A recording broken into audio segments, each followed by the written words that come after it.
Hey, welcome to Choo. My name is Jacob, and here are my thoughts on the Erin Patterson mushroom murder trial and the future or potential future or lack of future of foraging in Australia. So for those who are not up to speed, here is a quick rundown of what happened in regards to the murders. In July 2023, Erin Patterson, a single mother from rural Victoria, Australia, invited her in-laws and her so-called family friends over to her house under false pretenses, served them up a beef Wellington dish that was laced with death cap mushrooms, the Amanita phalloides. And within a few days, 3 of her guests died and 1 was seriously ill but managed to pull through. She also tried to get her estranged husband, they're separated but not divorced, to the lunch as well, but he pulled out at the last minute. Like, fucking dodged a bullet there, if you know what I mean. And in July 2025, a jury found Erin Patterson guilty of 3 counts of murder and 1 count of attempted murder. Now, just for the record, she denied this to the very end. She still hasn't confessed at the time of recording.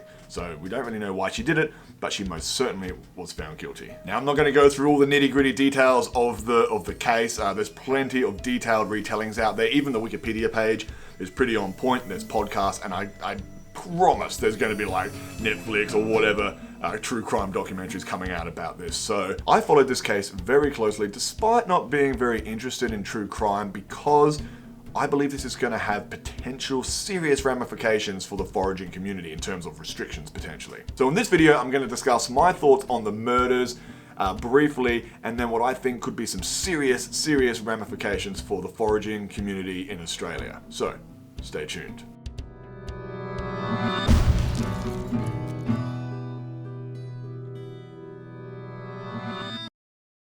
So first of all, it was never a case of whether or not Erin Patterson poisoned these people. She absolutely did.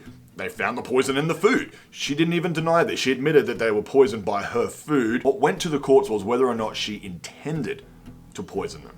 And that's the big thing here. Now, obviously, I'm not a lawyer. I'm a dickhead, but I did follow this case very carefully. I'll put some links in the description below, so these aren't just my opinions. This is also backed by what happened in the actual court. And I am an avid forager. I absolutely love foraging. I'm a bit of a mycophile. I love mushrooms, so I do know quite a bit. I'm quite experienced when it comes to foraging for mushrooms, so my opinions on this should matter because I'm not an expert, but I am very experienced in foraging, and specifically foraging for mushrooms. So there's 3 things to consider here. 1, did she forage for the mushrooms, accidentally pick the wrong ones, and then accidentally poison her guests? So was it manslaughter? Did she think she was picking edible mushrooms but accidentally picked deadly ones and then accidentally kill her guests? 2, this is what she said happened. She purchased the mushrooms from a supermarket and an Asian grocer. This is what she said to the very end, okay? She was stuck by this the entire time, because this would mean that if this got proven that this actually happened, she did buy it, the onus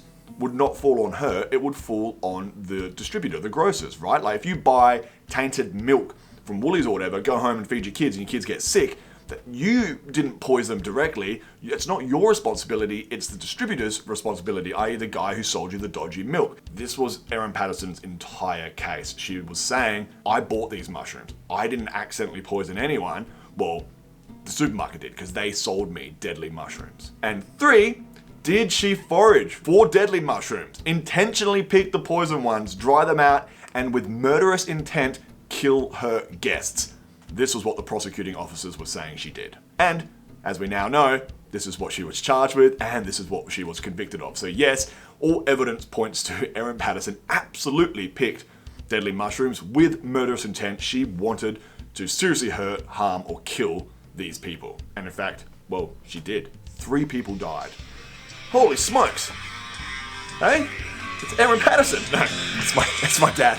I was like, what up, big dog? So that's what was proven in court. Erin Patterson deliberately sought out Amanita phalloides, the death cap mushroom, one of, if not the deadliest mushroom on earth. I've done a whole fucking video on that.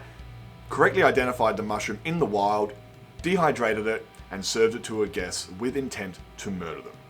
A fucking tragedy. An absolute fucking tragedy. That is truly monstrous behavior. Death by mushroom is not a pleasant way to go. Without going into too much graphic detail, basically what happens is, because of the amatoxins, your organs, kidneys, liver, etc. start to shut down, but they continue to cycle those poisons as you're dying. It is a slow, you basically start disintegrating. It is a slow, excruciatingly painful, horrible way to die that lasts for days even. And it only takes about 50 grams or so and even less when they're dehydrated to kill like a 70 kilo adult. Again, I've done a few videos on this, check that out.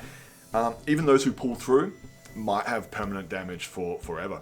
Like, it's that fucking bad. It is like, it's more humane to hit someone on the back of the head with a fucking cricket bat. It is not a nice way to go. It's fucking sick. So what does the murder have to do with me and foraging? Well, it's a tale as old as time. Governments like to make knee-jerk reactions. Again, I said in the last video I wasn't going to turn into a political channel, but I truly believe in the importance of what I'm about to say. Governments do have knee-jerk reactions. You can see this recently with the bow hunting ban that's been implemented. Well, not that recent, 6 months ago here in South Australia. A bunch of people shot a bunch of animals that were unrelated to bow hunting. Now we're not allowed to bow hunt legally anymore, even though it has nothing to do with it. It doesn't make any sense. So I believe the government might attempt to do two potential things here. A, ban foraging, or at least mushroom foraging altogether in a way to score political points. They might say something like, look what we're doing, we're protecting you, your family, your kids, and the community. Vote for us, we're here to help. Or B, to raise revenue via fines or by having us have to purchase permits in order to go foraging. So it's either political point scoring or revenue raising or a combination of both. Happens all the time. There are countless examples. Now, as far as I'm aware, at the time of recording, the government hasn't said they're going to do anything quite like this, but the signs are there. Big, fucking glowing neon signs. Here's an example. Here is a post from SA Health. SA Health is a portfolio of government departments administered by the South Australian government. They post this shit every fucking year, and every fucking year it pisses me off. Here they are trying to dissuade people from foraging for mushrooms specifically by using inaccurate, scientifically inaccurate information and propaganda with, of course, a good old hearty dose of fear-mongering. I've done an entire video on this. I think it's a short. I break down this entire post. I back it up with reports from mycologists. I've got a fucking ton of literature over here which says the opposite, i.e. you can correctly identify mushrooms by using sight. I've got a whole book written by published by the CSIRO that specifically shows you how to identify mushrooms using sight. And so I can easily see how the government might use this as an opportunity to either, trick people into voting for them or to raise money, i.e., like I said in the bow hunting video, it's a way for the government to look like it's doing something productive without actually achieving anything at all, except by restricting our rights as citizens. Here's a controversial opinion. Here's why I think Erin Patterson's murders are actually a win for foraging. Now, I'm not trying to make light of this tragedy, and I honestly don't think it is a win because governments and politicians can be cheeky little buggers and they'll use this to manipulate the average Joe, feeding on their ignorance, feeding on their fear in order to do what I said earlier, point scoring or revenue raising. So yes, it's not a win for foraging, but I'm going to explain why it sort of disproves, for a start, that post by SA Health and why it actually proves that foraging is safe. And I'll explain why. These murders were not an accident. Erin Patterson, let me repeat that. This was not an accident. She didn't pick the wrong mushrooms and accidentally poison her guests. She knew exactly what she was looking for, found it, correctly identified it, took it home, correctly stored it, i.e. dehydrated it, and used it to kill these people. This was not a mistake. This was murderous intent, which proves that foraging actually works. Erin Patterson, horrible piece of shit human being.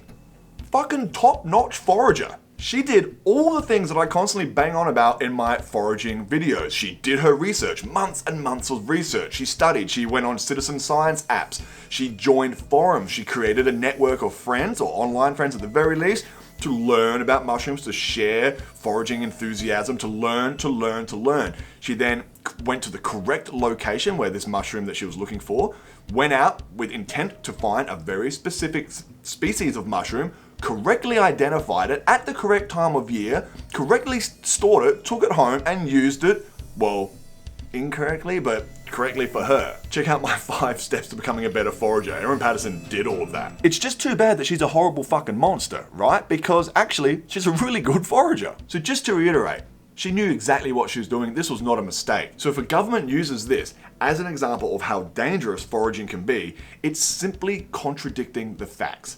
Erin Patterson did not fuck up in terms of foraging. She fucked up getting away with murder, but that's like a good thing. But she proved that you can go out and correctly identify a mushroom. It's just too bad that she was looking for Amanita phalloides, the death cap. So just to reiterate, this contradicts the meme by SA Health. It contradicts potential government authoritarian control here because she proved that you can correctly identify any mushroom you're looking for.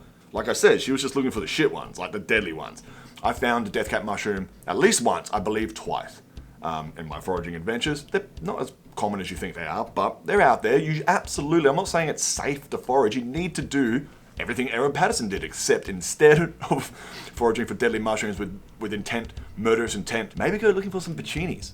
Maybe go looking for some pine mushrooms. These are delicious and they will not fuck up your beef Wellington. So like, if the government takes foraging away from me, I don't even know what I'm going to do. Foraging is one of my all-time greatest passions. Aside from making hot, sweaty love to my goddess of a wife, probably my next favorite thing to do is to go foraging. Like if I can't forage anymore, I don't know what I'm going to do with my spare time. Like, am I just going to sit around and teach the dogs how to play Baroque music?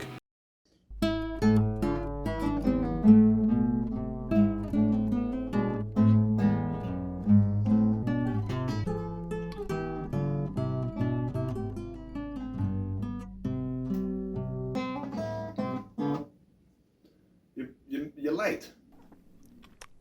You missed your cue. That was an upbeat, so it's 4 and 1, 2, 3 and 4 and 1. Okay? Good. From the top. 1, 2, 3. What happened in Victoria was an absolute horrible, horrible tragedy, and I suspected that Erin Patterson was guilty the entire time, but we still don't know why she did it. She hasn't confessed. At the time of recording, she hasn't confessed, but she has been convicted. So, of course, I'm glad that she's locked away. But I am very scared that manipulative politicians will use this to strip away more of our rights. To strip away the rights from law-abiding citizens. So if you love foraging, two things. One, go check out my foraging playlist. It's fucking sick. You can learn how to forage for all kinds of stuff. As I always say in all my foraging videos, if you don't know, don't pick it, don't eat it, okay? But you can do what I did. I'm self-taught with the aid of forums and research and literature and science, etc., etc. And I went out there with some people, but honestly, I'm predominantly self-taught because I did my fucking research. And it's not that hard if you put the time in. So check out the foraging playlist. It's a great way to start, especially if you're in the SA area, because that's where I live. I live in the Adelaide Hills, so my videos are all from around here. But a lot of these mushrooms can be found all over Australia and in fact all over the world. 2, share this video around. Let everybody know that these horrible murders should not reflect the good intentions of us outdoorsy people, us conservationists, us environmentalists, us foragers. Okay kids, I promise next week will be a lot of fun. Like I said, I do have some fun videos coming out. I'm not all just going to be going on rants. I know I said that last week and then here we are a second week in a row, but I had to delay this video due to a scheduling conflict. The fun mushroom distilling video, I promise that is coming soon. And I promise I'll get back to my usual silly shenanigans. I've been Jacob. You've been watching Choo. I love you all very much. Farewell for now.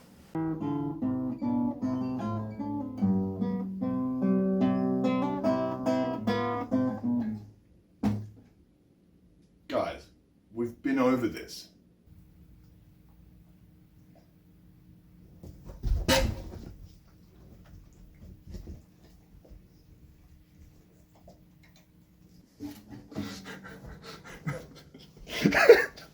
So fucking